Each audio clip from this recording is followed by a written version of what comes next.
வாழ்க வளமுடன். எல்லாருக்கும் வணக்கங்க நண்பர்களே. இந்த பதிவில் நாம் பார்க்கக்கூடியது வரக்கூடிய புரட்டாசி மாதத்தில் மிதுன ராசி நண்பர்களுக்கு இந்த பிரபஞ்சம் எந்த மாதிரியான ஒரு மாற்றங்களை தரப்போகுதுன்றது பற்றி தானுங்க முழுமையாக ஆதாரபூர்வமாக இந்த பதிவில் நம்ம பார்க்க போகிறோம்.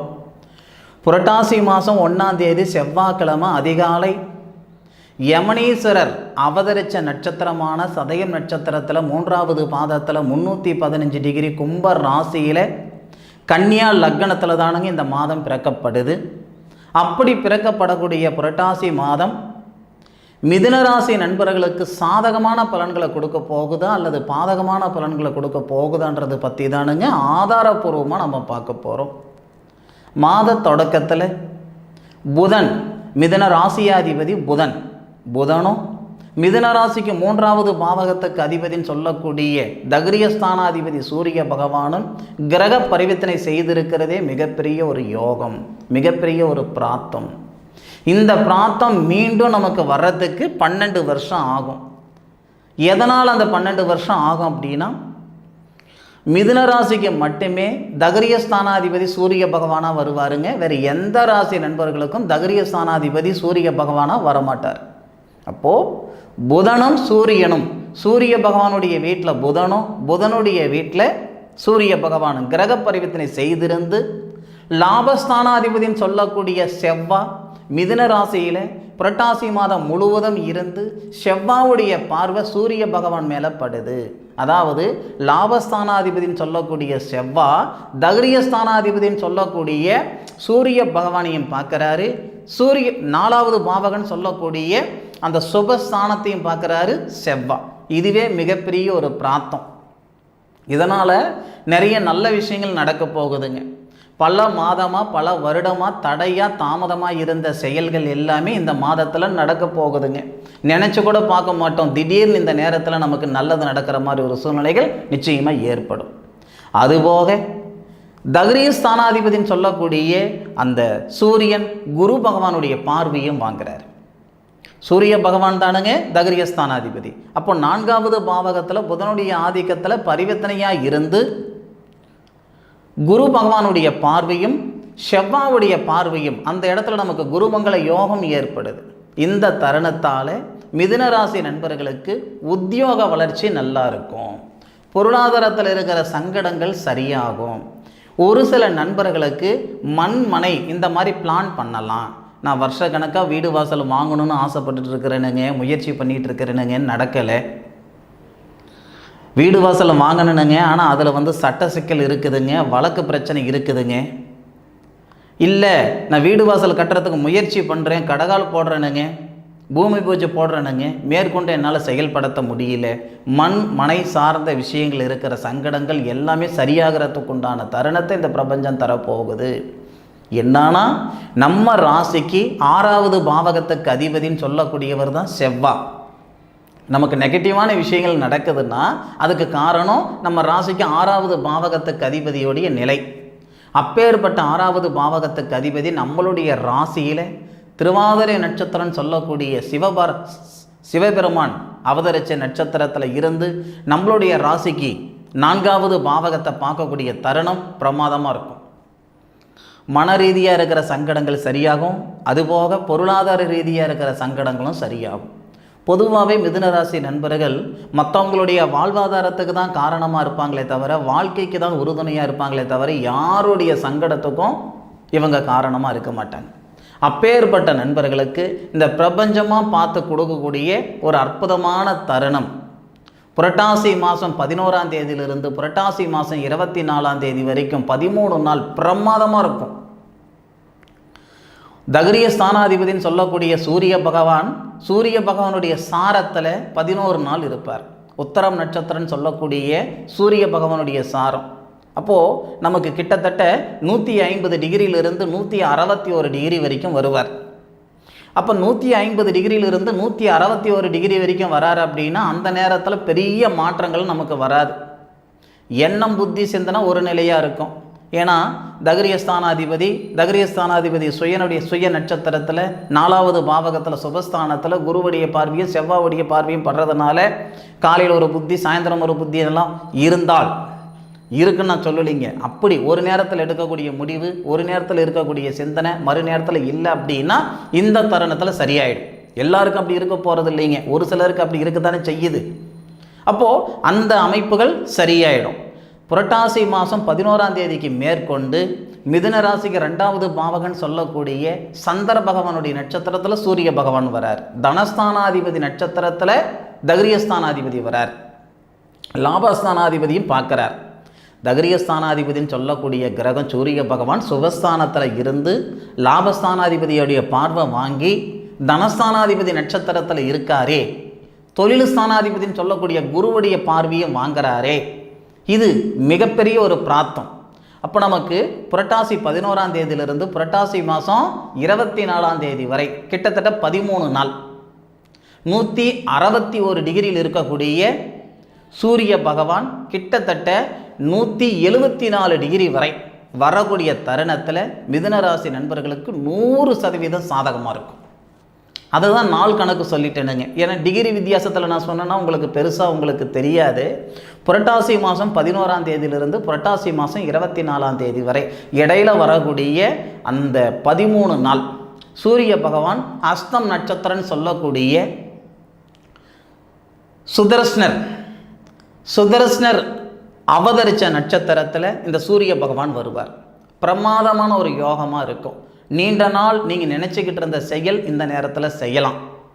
இல்லை நான் ஒரு தொழில் ஆரம்பிக்கலாம்னு இருக்கிறேனுங்க, ஒரு நிறுவனம் ஆரம்பிக்கலாம்னு இருக்கிறேனுங்க, தாராளமாக செஞ்சுக்கிடலாம். சார் ராசிக்கு 12 குரு பகவான் இருக்குன்னு சொல்லியிருக்கிறாங்க, இது பாதகன்னு சொல்லியிருக்கிறாங்க, அப்படி ஒன்று நினச்சிக்கிட வேண்டாம். ராசிக்கு 12வது பாவகத்தில் இருக்கக்கூடிய குரு பகவான் மிருகசீரிஷ நட்சத்திரம் முதல் பாதத்தில் 56 டிகிரியில் இருக்கிறார். அப்போ குரு பகவான் யாருடைய வீட்டில் இருக்கிறாருன்னா சுக்கிர பகவானுடைய வீட்டில் இருக்கிறார். அந்த சுக்கிர பகவானையும் பார்க்குறாரு மாத தொடக்கத்தில். சுக்கிரன் 4வது பாவகத்தில் புதனுடைய ஆதிக்கத்தில் தான் இருக்கிறாரு குரு பகவானுடைய பார்வையில். அதுபோக குரு பகவான் மிருகசீரிஷ நட்சத்திரம், செவ்வாவுடைய நட்சத்திரம். அந்த செவ்வாவுக்கு வீடு கொடுத்தவரே உங்களுடைய ராசிநாதன். எது எப்படி இருந்தாலும் சாதகமான ஒரு சூழ்நிலை வர மாதிரி தான் இந்த மாத தொடக்கத்தில் இந்த பிரபஞ்சம் மிதுன ராசி நண்பர்களுக்கு தருதே தவிர பாதகன் சொல்லக்கூடிய இடம் ஒன்றுமே கிடையாதுங்க. அதாவதுங்க சரியான நேரத்தில் சரியான ஒரு முடிவை நம்ம எடுத்துக்கிடலைன்னா அதன் பிறகு நம்ம என்ன தான் முயற்சி பண்ணாலும் முன்னுக்கு வர்றது கஷ்டம். இந்த பிரபஞ்சம் எல்லாருக்கும் எல்லா நேரமும் சாதகமான ஒரு நேரமாக கொடுக்கறது இல்லைங்க. ஒவ்வொருத்தருக்கும் ஒவ்வொரு தருணத்தில் தான் சாதகமான தருணத்தை கொடுக்கும். அதை நம்ம பயன்படுத்திக்கிடணும். நமக்கு இதுதான் பாதை அப்படின்ட்டு அந்த பாதையை காட்டுறதுக்கு தான் ஆள் வேணுமே தவிர அந்த பாதையில் கையை பிடிச்சி கூட்டிகிட்டு போகிறதுக்கு ஆள் தேவையில்லைங்க. பொதுவாக இந்த மிதுனராசி நண்பர்களுக்கு சத்தியமாக யாரும் தேவையில்லை. பாதை காட்டுறதுக்கு ஆள் இல்லைன்னாலும் தட்டு தடுமாறி அந்த பாதையில் போய்கிடுவாங்க. அதுதான் மிதுனராசி நண்பர்களுடைய திறமை. அப்பேற்பட்ட மிதுனராசி நண்பர்களுக்கு இந்த கிரக அமைப்புகள் சாதகமாக இருக்கிறதுனால புரட்டாசி 11ஆம் தேதியிலிருந்து புரட்டாசி 24ஆம் தேதிக்குள்ளார நிச்சயம் சாதிக்கக்கூடிய ஒரு தருணமாக இருக்கும். சம்பாதிக்கிறதுன்றது எல்லாரும் செய்யலாங்க, எல்லா நேரத்துலையும் பண்ணலாங்க. சாதிக்கிறது எல்லாராலையும் பண்ண முடியாது, எல்லா நேரத்துலையும் பண்ண முடியாது. அப்போது இது சாதிக்கிறதுக்கான ஒரு தருணம். முயற்சி பண்ணுங்க. முயற்சின்ற விதை போட்டால் தானுங்க விருட்சம் அப்படின்ற வளர்ச்சி வரும். நான் முயற்சியும் பண்ண மாட்டேனுங்க, எதுவும் செய்ய மாட்டேனுங்க. நேர காலங்களுக்கு சக்தி இருந்தால், இந்த பிரபஞ்சத்துக்கு சக்தி இருந்தால் அதுவும் நல்லது பண்ணிட்டு போகட்டும். 4 விதை போட்டால் தானுங்க, 4 நெல்மணி போட்டால் தானுங்க 10 நெல்மணியாக வரும். சரிங்களா? அந்த மாதிரி அந்த உழைப்புன்ற ஒரு விஷயம் பண்ணால் மட்டும்தான் உயர்வு வரும். நேரம் சரியாக இருக்குது, பயன்படுத்திக்கிறதும் பயன்படுத்திக்காததும் உங்களுடைய சொந்த சபரி. நான் உங்களுடைய சுய ஜாதகம் பார்த்துட்டு உங்களுக்கு நான் பலன் சொல்லலை. இந்த மாதத்தில் இந்த நேரத்தில் இந்த கிரக நிலைகளுடைய அமைப்பை கொண்டு சொல்கிறேனுங்க. முடிஞ்சால் பயன்படுத்திக்கோங்க, சிறப்பாக இருக்கும். அதுபோக 10வது பாவகத்துக்கு அதிபதி தொழில் ஸ்தானாதிபதி 12வது பாவகத்தில் மறைவு ஸ்தானத்திலேயே இருந்தாலும் பகையாகவே இருந்தாலும் செவ்வாவுடைய சாரம் நல்லா இருக்கும். ஏன்னா இதுக்கு முன்னாடி நமக்கு ரோகிணி நட்சத்திரம் அப்படின்னு சொல்லக்கூடிய சந்திர பகவானுடைய சாரத்தில் குரு பகவான் இருந்தார். அது நமக்கு பெரிய லெவலில் ஒரு யோகத்தை கொடுக்கல, லாபத்தை கொடுக்கல. ஆனால் செவ்வாவுடைய சாரத்தில் குரு பகவான் வரும்போது அவர் இந்த குருமங்கள யோகம் அப்படின்ற ஒரு யோகம் ஏற்படும். இது போக இந்த மாதத்திலேயே 23 தேதியிலிருந்து 23 தேதி, அதுக்கு முன்னாடியே கிட்டத்தட்ட ஒரு 19 தேதியிலிருந்து, புரட்டாசி 19 தேதியிலிருந்து தொடக்கமாகிடும். என்ன சார் தொடக்கம் ஆகுது அப்படின்னா, குரு பகவான் யாருடைய நட்சத்திரத்தில் இருக்கிறாரு? செவ்வாவுடைய நட்சத்திரம் மிருகசீரிஷ நட்சத்திரத்தில் இருக்கிறார் இல்லையா?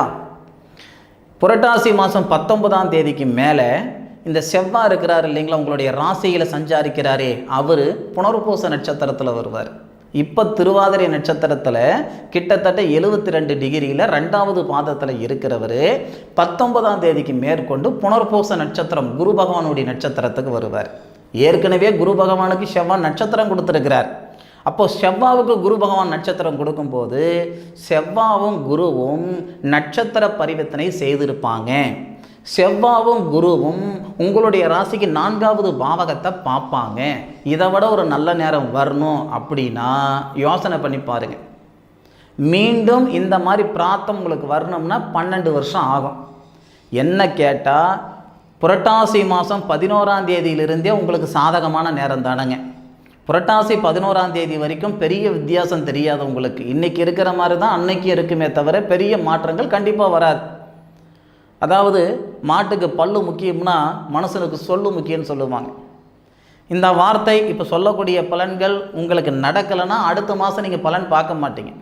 நீங்கள் பலன் பார்க்குறீங்க பார்க்கல, அது அப்பாற்பட்ட விஷயம். என்னுடைய வார்த்தைகள் உங்களுடைய வாழ்வாதாரத்துக்கு உறுதுணையாக இருக்கணுமே தவிர, உங்களுடைய வாழ்க்கைக்கு உறுதுணையாக இருக்கணுமே தவிர, உங்களுடைய வாழ்க்கைக்கோ வாழ்வாதாரத்துக்கோ சங்கடமாக இருந்துடக்கூடாது. என்னுடைய வார்த்தைகள் நிச்சயமாக 100% 11ஆம் தேதிக்கு மேற்கொண்டு மிதுன ராசியில் நீங்கள் ஆணாக பிறந்திருந்தாலும் சரி, பெண்ணாக பிறந்திருந்தாலும் சரி, உங்களுடைய வாழ்வாதாரம் சிறப்பாக இருக்குன்றதுல மாற்று கருத்து கிடையவே கிடையாது. எத்தனை ஜோதிடர்களுக்கு இந்த மாதிரி விளக்கங்கள் தெரிஞ்சிருக்குதுன்னு எனக்கு தெரியல. இதுதான் விஷயம். நீங்கள் வேணும்னா உங்களுடைய ஜோதிடர்கிட்ட இந்த வீடியோ அனுப்பி, இந்த தம்பி இவ்வளோ சொல்லியிருக்கிறாரு, இதெல்லாம் உண்மையா நடக்குமா அப்படின்றது ஒரு முறை கேட்டுக்கிடுங்க. நிச்சயமாக சாதகமான நேரம் பயன்படுத்திக்குவோங்க. சரிங்களா? அதுபோக மற்ற கிரக அமைப்புகள் இருக்க தான் செய்யுது. உங்களுடைய ராசிக்கு 5வது பாவகத்தில் சுக்கிர பகவான் வருவார். எப்போ வராரு அப்படின்னா 2ஆம் தேதியே வந்துடுவார். புத்திர ஸ்தானாதிபதினு சொல்லக்கூடிய கிரகம் சுக்கிரன். புத்திரகாரகன் அப்படின்னு சொல்லக்கூடிய கிரகம் குரு, தேவகுரு அசுரகுரு.